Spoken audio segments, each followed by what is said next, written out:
Porque nós brasileiros procuramos por salvadores da pátria.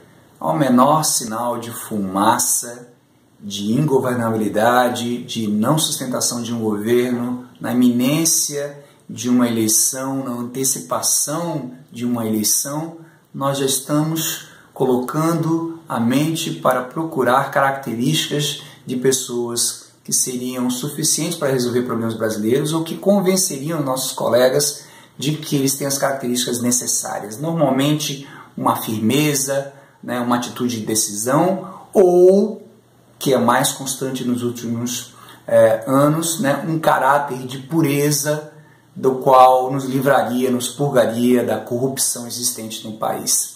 Achamos salvadores da pátria nos anos 30, o Getúlio Vargas, encontramos ele de novo nos anos 50, o Juscelino Kubitschek, poderíamos ter encontrado um Adhemar de Barros, um Carlos Lacerda, encontramos salvadores da pátria nos anos 60, o Jânio Jango, encontramos o Collor em 1989 e continuamos procurando salvadores da pátria. Pureza de alma ou decisão firme para tomar um rumo para esse país. Porque nós procuramos salvadores da pátria. A minha hipótese é que nós procuramos esses salvadores da pátria porque nós não acreditamos nas soluções de médio e longo prazo, fazemos uma aposta constante no curto prazo e principalmente porque nós não acreditamos nas instituições. Como as instituições não funcionam, nós então apelamos para uma figura que possa fazer de alguma forma esse país avançar ou pelo menos se manter no que está, apesar dessas instituições. E por que procuramos as pessoas e por que não acreditamos nas instituições? É muito provável que isso nos remeta a uma função histórica. Talvez essa resposta leve a um patamar acima das questões políticas, sociais e econômicas e leve lá para um parâmetro cultural e até mesmo antropológico. A raiz escravista do país, onde nós permanecemos séculos da nossa existência sem virtuose tecnológica, sem alfabetização, sem inclusão social, afinal, inclusão social num país de 95% de escravos ou mais é uma aberração, não é mesmo?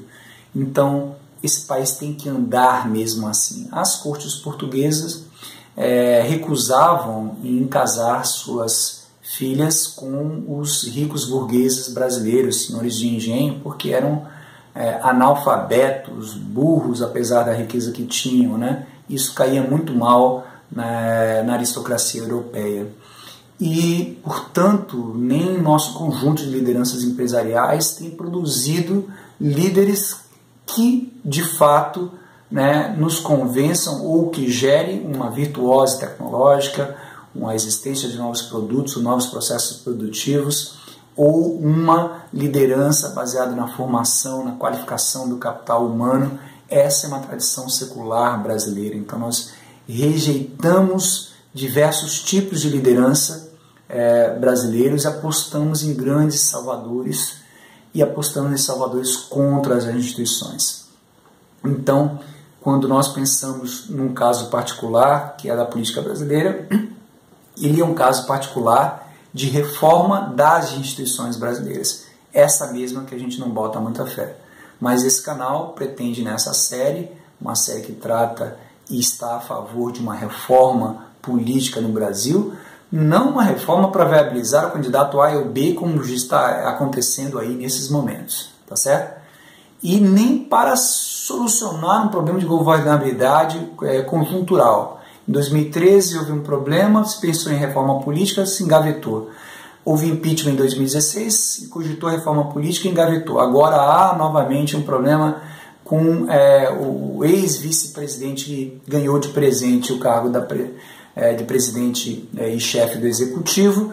Pensamos novamente numa reforma para viabilizar o candidato A ou B, e não é essa a intenção daqui, e nem acho que deva ser um critério para se decidir instituições políticas no Brasil. Vamos pensar em instituições que nos façam avançar em relação ao que nós estamos hoje, e os critérios que a gente oferece aqui são 3 critérios. São os critérios de aumento da participação popular, que reflete um aumento da representatividade dos eleitos, mas que é um outro flanco que pode ter uma autonomia relativa, e um terceiro é o custo de promover as eleições e de manter o sistema político brasileiro. Então, participação, democracia e custo econômico do regime político são os 3 critérios que nós vamos levar adiante essa reflexão sobre reforma política no Brasil.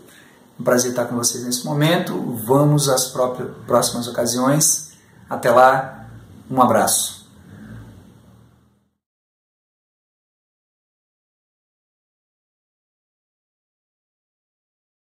Nesse vídeo falamos um pouco sobre instituições, mas nós temos uma série exclusiva no canal Em Tempo sobre instituições. Eu convido você a conhecê-la.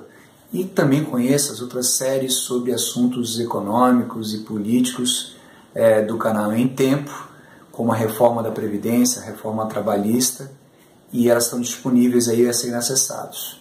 Dê um pulo lá, dê um clique, conheça, um abraço e até a próxima vez.